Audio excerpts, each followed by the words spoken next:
ಇವತ್ತಿನ ಒಂದು ಸಾವಯವ ಕೃಷಿ ಕಾರ್ಯಾಗಾರ ಬಿಜೆಪಿಯ ರೈತ ಮೋರ್ಚಾ ಒಂದು ಇದರಿಂದ ನಡೀತು. ಅಂತರವಳ್ಳಿ ಇದರೊಳಗೆ ಕಡಸಾಲಗದ್ದೆ ಅಂತ ಒಂದು ಏರಿಯಾದಲ್ಲಿ ಇಲ್ಲಿ ಹಲವಾರು ರೈತರು ಈ ಒಂದು ತೋಟದ ಒಂದು ರೀತಿ ಯಾವ ರೀತಿ ಬೆಳೆದಿದ್ದಾರೆ ಎನ್ ಡಿ ಹೆಗಡೆ ಅವರು ಮತ್ತು ಆಧುನಿಕ ಕೃಷಿಯಲ್ಲೂ ಕೂಡ ಅವರು ಒಂದು ಸಾಂಪ್ರದಾಯಿಕ ಕೃಷಿಯನ್ನು ಅಂದರೆ ಈ ಸಾವಯವ ಒಂದು ಗೊಬ್ಬರವನ್ನೇ ಬಳಸಿಕೊಂಡು ಹೆಚ್ಚಿನ ಉತ್ಪನ್ನವನ್ನು ತೆಗೆದುಕೊಳ್ಳುವುದನ್ನು ಸಾಕಷ್ಟು ಜನ ರೈತರು ನೋಡಿದ್ದಾರೆ. ಹಾಗಾಗಿ ಕೇವಲ ರಾಸಾಯನಿಕವನ್ನು ಬಳಸದೆ ಕೆಲವರು ರಾಸಾಯನಿಕವನ್ನೇ ನಂಬಿಕೊಂಡಿದ್ದಾರೆ. ಹಾಗಾಗಿ ಈಗ ನೀವು ಬಯಲುಸೀಮೆಯಲ್ಲಿ ನೋಡ್ಬೋದು, ಗೊಬ್ಬರ ಇಲ್ಲ ಅಂತ ಗದ್ದಲ ಆಗ್ತದೆ.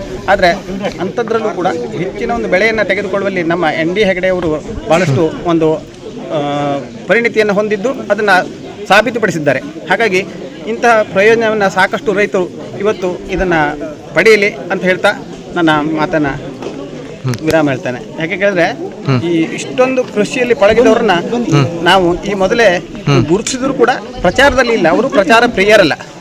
ಹಾಗಾಗಿ ಇವತ್ತಿನ ಒಂದು ಈ ಸಭೆಯಿಂದ ಸಾಕಷ್ಟು ಪ್ರಚಾರವೂ ಕೂಡ ಆಯಿತು, ರೈತರಿಗೂ ಕೂಡ ಪ್ರಯೋಜನ ಆಯಿತು. ಇನ್ನೂ ಹೆಚ್ಚಿನ ಮಾಹಿತಿಯನ್ನು ಹಲವಾರು ಜನರು ನೀಡಿದ್ದಾರೆ. ಹಾಗಾಗಿ ಅದೆಲ್ಲ ಜನರಿಗೆ ಮುಂದೆ ಉಪಯೋಗವಾಗಲಿ ಅಂತ ಹೇಳಲಿಕ್ಕೆ ಇಚ್ಛಿಸ್ತೀನಿ.